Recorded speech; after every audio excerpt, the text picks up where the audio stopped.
नमस्कार, देश प्रदेश व दुनिया की तमाम बड़ी खबरों में आपका स्वागत है। आइए एक नजर डालते हैं आज की मुख्य हेडलाइंस पर। हरियाणा के कर्मचारियों से जुड़ी बड़ी खबर। अब हरियाणा में राजनीतिक धौंस नहीं दिखा सकेंगे अधिकारी, आदेश नहीं माने तो जाएंगी नौकरी। हरियाणा सरकार को कोर्ट से लगा झटका, 14 मंत्री बनाए जाने पर मांगा जवाब।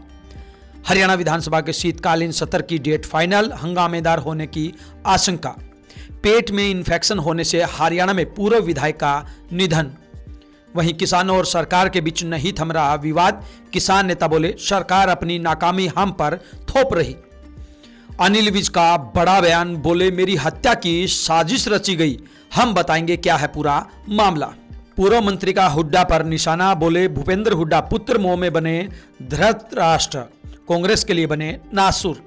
सुप्रीम कोर्ट बोला, सरकारें सभी प्राइवेट प्रॉपर्टी पर कब्जा नहीं कर सकती, 45 साल पहले दिया अपना ही फैसला पलटा। सोनीपत के कन्या महाविद्यालय में 32 लाख का गबन, 300 लड़कियों का फर्जी एडमिशन, सेक्रेटरी व प्रिंसिपल समेत 4 पर एफआईआर दर्ज। सलमान खान को लॉरेंस के नाम से जिंदा रहना तो बिश्नोई मंदिर जाकर माफी मांगो की धमकी देने वाले की छित्र परेड। यूपी सीएम ने कहा था, जब भी बटे हैं बेरहमी से कटे हैं, जातियों में नहीं बटना है। खड़गे का योगी को जवाब, बांटने वाले भी यही है। वहीं हिमाचल में पहला ऑनलाइन निकाह संपन्न हुआ। तुर्की में दूल्हा, मंडी से दुल्हन, दोनों मोबाइल पर जुड़े, कहा कबूल है कबूल है कबूल है। और वहीं अमेरिका में राष्ट्रपति चुनाव की वोटिंग के बीच भारी बारिश, कमला के लिए भारत में पूजा अर्चना। एलन मस्क बोले, ट्रंप हारे तो ये आखिरी चुनाव होगा। अब देखिए खबरें विस्तार से। हरियाणा के कर्मचारियों पर अब गाज गिरना तय है। जी हां, हरियाणा में अगर कोई वरिष्ठ अधिकारी राजनीतिक प्रभाव दिखाता है तो उसकी नौकरी जा सकती है। इसे लेकर हेल्थ डिपार्टमेंट की तरफ से आदेश जारी किए गए हैं। डायरेक्टर ने सभी जिलों के चीफ मेडिकल ऑफिसर को लेटर लिखा है। डायरेक्टर की तरफ से भेजे गए लेटर में लिखा कि अक्सर देखने में आया कि अधिकारी या कर्मचारी अपनी सेवा से जुड़े मामलों में अपने हितों को बढ़ावा देने के उद्देश्य से वरिष्ठ अधिकारियों पर राजनीतिक प्रभाव डालने की कोशिश करते हैं, जो हरियाणा सिविल सेवा नियम 2016 के नियम 26 का उल्लंघन है। इसलिए सभी को इन नियमों का पालन करना चाहिए। ऐसा न करने वालों के खिलाफ अनुशासनात्मक कार्रवाई की जाएगी। हालांकि यह लेटर क्यों लिखा गया है, इसके पीछे का उद्देश्य अभी सामने नहीं आया। फिलहाल इसे हेल्थ डिपार्टमेंट के कर्मचारियों द्वारा डाले जा रहे राजनीतिक दबाव से जोड़कर देखा जा रहा है। हरियाणा की हेल्थ मिनिस्टर केंद्रीय राज्य मंत्री राव इंद्रजीत सिंह की बेटी आरती राव हैं। इससे पहले डॉक्टर कमल गुप्ता और अनिल विज मंत्रालय संभाल चुके। हेल्थ डिपार्टमेंट की ओर से जो लेटर जारी किया गया है उसमें कर्मचारियों के लिए काफी सख्त लहजे का इस्तेमाल किया गया है। एक बार फिर कोर्ट के माध्यम से सरकार की मुश्किलें बढ़ाने की कोशिशें जारी हैं। अब किसने मुश्किलें बढ़ाई, आइए उसी के ऊपर चर्चा करते हैं। हरियाणा में 14 मंत्री बनाए जाने के विरोध में दाखिल याचिका पर मंगलवार को पंजाब एंड हरियाणा हाईकोर्ट में सुनवाई हुई। हाईकोर्ट ने हरियाणा और केंद्र सरकार को नोटिस जारी कर जवाब मांगा है। इस मामले में अगली सुनवाई 19 दिसंबर को होगी। 17 अक्टूबर को नायब सैनी के अलावा 13 मंत्रियों ने शपथ ली थी। इसके बाद 18 अक्टूबर को एडवोकेट जगमोहन भट्टी ने हाईकोर्ट में जनहित याचिका दाखिल की। याचिका में आरोप लगाया गया कि मंत्रिमंडल में अधिकतम 13.5 हो सकते हैं, यानी कि 13.5 मंत्री हो सकते हैं, लेकिन हरियाणा में इस समय 14 मंत्री है। संविधान के 91वें संशोधन के तहत राज्य में कैबिनेट मंत्रियों की संख्या विधानसभा के कुल विधायकों की संख्या के 15% से अधिक नहीं हो सकती। तो ऐसे में अब देखने वाली बात होगी कि आखिरकार आने वाली कोर्ट की पेशी के दौरान कोर्ट क्या फैसला सुनाती है। हरियाणा में तीसरी बार बीजेपी की सरकार बनने के बाद शीतकालीन सत्र का पूरा हरियाणा इंतजार कर रहा था, लेकिन अब वो इंतजार खत्म हो गया। हरियाणा विधानसभा का शीतकालीन सत्र 13 नवंबर से शुरू होगा। मंगलवार को सचिवालय की तरफ से इसका नोटिफिकेशन जारी हो गया। एक दिन पहले मुख्यमंत्री नायब सैनी ने सत्र बुलाने को लेकर राज्यपाल को पत्र लिखा था। विधानसभा सचिव की ओर से सभी विधायकों को विधानसभा सत्र की जानकारी दे दी गई है। विधानसभा में कुछ विधेयक भी पारित हो सकते हैं। इसके अलावा विधायक अपने क्षेत्र के एजेंडे रखेंगे। विधायकों ने इस पर काम शुरू कर दिया। इससे पहले 25 अक्टूबर को एक दिवसीय सत्र बुलाया गया था, जिसमें सभी विधायकों को शपथ दिलाई गई। इसके अलावा हरियाणा विधानसभा के स्पीकर हरविंदर कल्याण और डिप्टी स्पीकर करसन मिड्डा का भी चयन किया गया। इधर कांग्रेस अभी तक विधायक दल के नेता का नाम तय नहीं कर पाई है। 13 नवंबर तक कांग्रेस के नाम का ऐलान नहीं किया गया, तो ऐसा पहली बार होगा जब सदन की कार्यवाही बिना नेता प्रतिपक्ष के होगी। विधानसभा सत्र को लेकर जारी आदेश में ये सारी हिदायतें दी गई हैं। हरियाणा के पूर्व विधायक के पेट में इंफेक्शन होने से उनका देहांत हो गया। आइए आपको बताते हैं क्या था पूरा मामला। हरियाणा में महेंद्रगढ़ जिले की अटेली विधानसभा सीट से विधायक रहे नरेश यादव का मंगलवार को निधन हो गया। नरेश यादव 61 साल के थे। दिवाली पर उनके पेट में इंफेक्शन हो गया था, तभी से उनका गुरुग्राम के प्राइवेट अस्पताल में इलाज चल रहा था। यही उन्होंने आज सुबह अंतिम सांस ली। दोपहर करीब 2 बजे पितर गांव राता कला में नरेश यादव का अंतिम संस्कार किया गया। उनकी अंतिम यात्रा में बड़ी संख्या में शहर के लोग शामिल हुए। बीजेपी की तीसरी बार सरकार बनने के बावजूद भी किसानों और सरकार के बीच में विरोध कम होने का नाम नहीं ले रहा है। हरियाणा में कुरुक्षेत्र के सेक्टर 2 स्थित देवीलाल पार्क में मंगलवार को संयुक्त किसान मोर्चा की तरफ से किसान पंचायत हुई। पंचायत में हरियाणा की कई किसान यूनियनें शामिल हुई। पंचायत में मांग की गई कि किसानों पर दर्ज मुकदमे रेड एंट्री वापस ली जाए, वहीं पराली जलाने, बीज और डीएपी खाद की कमी को दूर किया जाए। इसके बाद किसान मुख्यमंत्री नायब सैनी को अपनी मांगे बताने के लिए उनके आवास पर पहुंचे। यहां पुलिस ने बैरिकेडिंग लगाकर किसानों को रोक लिया। किसान बीच सड़क ही धरने पर बैठ गए। किसानों ने कहा कि हमारा आंदोलन शांतिप्रिय है, हम बैरिकेड नहीं तोड़ेंगे। उन्होंने पराली जलाने पर किसानों पर हो रहे मुकदमों पर कहा कि सरकार ने इंतजाम नहीं किए, इसीलिए पराली जलाई जा रही है। सरकार अपनी नाकामी किसानों पर थोप रही है, इसमें किसानों की कोई गलती नहीं है। अब देखना यह होगा कि क्या बीजेपी किसानों की मांगों को पूरा करती है या फिर विवाद ऐसे ही चलता रहेगा। वहीं हरियाणा के बीजेपी के कद्दावर नेता ने एक ऐसा बयान दिया है जिसके बाद हर किसी की रूह कांप गई है। जी हां, हम बात कर रहे हैं हरियाणा के गब्बर की, हरियाणा के मंत्री अनिल विज की। हरियाणा के परिवहन और बिजली मंत्री अनिल विज ने दावा किया कि विधानसभा चुनाव में मेरी हत्या की साजिश रची गई। विज का कहना है कि इस साजिश में पार्टी के कुछ लोगों के साथ साथ प्रशासन के लोग भी शामिल हैं। प्रशासन ने मुझे चुनाव में हराने की पूरी कोशिश की गई। नगर पालिका ने हमारी मंजूर शुदा सड़कें बनाने से मना कर दिया। अब वो सड़कें दोबारा बननी शुरू हो गई है। कोशिश की गई कि चुनाव में खून खराबा हो जाए, उसमें अनिल विज मर जाए या विज का कोई वर्कर मर जाए ताकि चुनाव को प्रभावित किया जा सके। ये जांच का विषय है, मैं कोई आरोप नहीं लगा रहा। अनिल विज सोमवार को अंबाला में विधानसभा चुनाव के बाद आयोजित धन्यवाद कार्यक्रम में संबोधित कर रहे थे। एक व्यक्ति का नाम लेते हुए विज ने कहा कि उसने लोगों को गली गली में जाकर चित्रा सरवारा, जो कि अंबाला कैंट से निर्दलीय उम्मीदवार रही है, उनके कैंप में ज्वाइन कराया, जिसके सारे सबूत मेरे पास है। उसने अपनी फेसबुक के हर पेज पर मुख्यमंत्री नायब सैनी के साथ फोटो डाली ताकि अधिकारियों व कार्यकर्ताओं पर प्रभाव डाला जा सके। मुख्यमंत्री के साथ क्या रिश्ता है मुझे नहीं मालूम। उसने भाजपा के खिलाफ जो काम किया है उसे हमारे मुख्यमंत्री के साथ फोटो लगाने का अधिकार नहीं। उसे तुरंत ये फोटो फेसबुक से डिलीट करनी चाहिए, क्योंकि हम अपने मुख्यमंत्री का नाम बदनाम नहीं होने देंगे। कहीं ना कहीं हरियाणा के कद्दावर नेता अनिल विज के इस बयान के बाद हर किसी की रूह कांपी हुई है और हर कोई जानना चाहता है कि आखिरकार इस मामले की सच्चाई क्या है।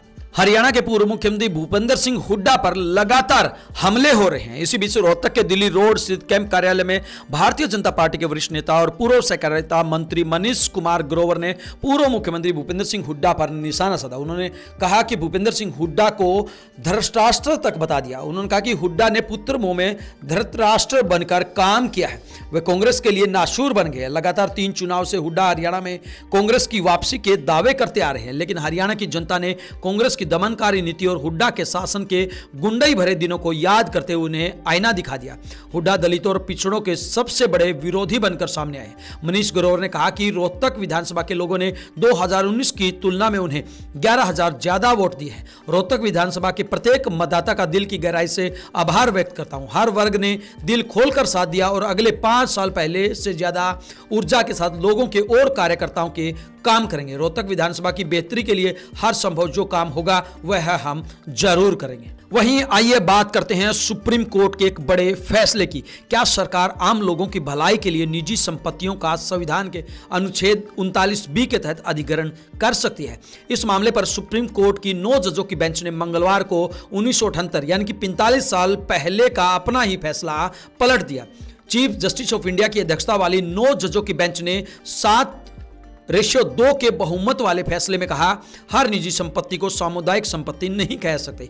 कुछ खास संपत्तियों को ही सरकार सामुदायिक संसाधन मानकर इनका इस्तेमाल आम लोगों के हित में कर सकती है। बेंच ने 1978 में दिए जस्टिस कृष्ण अय्यर के उस फैसले को खारिज कर दिया जिसमें कहा गया था सभी निजी संपत्तियों पर राज्य सरकारें कब्जा कर सकती हैं। चीफ जस्टिस ऑफ इंडिया बोले, पुराना फैसला विशेष आर्थिक समाजवादी विचारधारा से प्रेरित था। हालांकि राज्य सरकारें उन संसाधनों पर दावा कर सकती है जो भौतिक और सार्वजनिक भलाई के लिए समुदाय द्वारा रखे जाते हैं। आइए बात करते हैं हरियाणा के सोनीपत से जुड़े एक बड़े गबन की। जी हाँ, हरियाणा के सोनीपत के खरखोदा में स्थित कन्या महाविद्यालय में सरकार द्वारा दी जा रही सहायता राशि में 32 लाख रुपए के गबन का मामला सामने आया है। आरोप लगे हैं कि मैनेजमेंट व PMKVY प्रोजेक्ट से जुड़े कोर्स में अयोग्य लड़के व लड़कियों को एडमिशन दिलाया गया। प्रोजेक्ट में मिली राशि को अपने व्यक्तिगत खाते में स्थानांतरित किया गया है। पुलिस ने मैनेजमेंट व SB फर्म रोहतक से जुड़े 4 व्यक्तियों के खिलाफ धोखाधड़ी में केस दर्ज किया गया है। और वहीं अगर हम बात करें कॉलेज मैनेजमेंट की व प्राचार्य की, उनका भी नाम इस लिस्ट के अंदर शामिल है। बहरहाल देखना यह होगा कि इनकी कितनी मिली भगत है और कौन कौन इस पूरे मामले में सरकार को लाखों की चपत लगाने में शामिल है। सलमान खान को धमकी देने के मामले में एक नया मोड़ आया है। सलमान खान को मंगलवार सुबह फिर लॉरेंस के नाम से धमकी मिली। मुंबई कंट्रोल रूम में आए मैसेज में कहा गया कि अगर सलमान खान काले हिरण का शिकार करने पर बिश्नोई समाज की मंदिर जाकर माफी नहीं मांगते हैं या 5 करोड़ रुपए नहीं चुकाते तो उनकी जान जा सकती है। हालांकि मीडिया रिपोर्ट्स के मुताबिक धमकी देने वाले आरोपी को पुलिस ने कर्नाटक से गिरफ्तार कर लिया है। उसका नाम विक्रम है। मामले की जांच के लिए पुलिस आरोपी को मुंबई लाएगी। दरअसल Mumbai police traffic control room के पास सोमवार रात यानी कि 4 अक्टूबर को एक मैसेज आया था। आधी रात को एक अधिकारी की नजर उस मैसेज पर गई।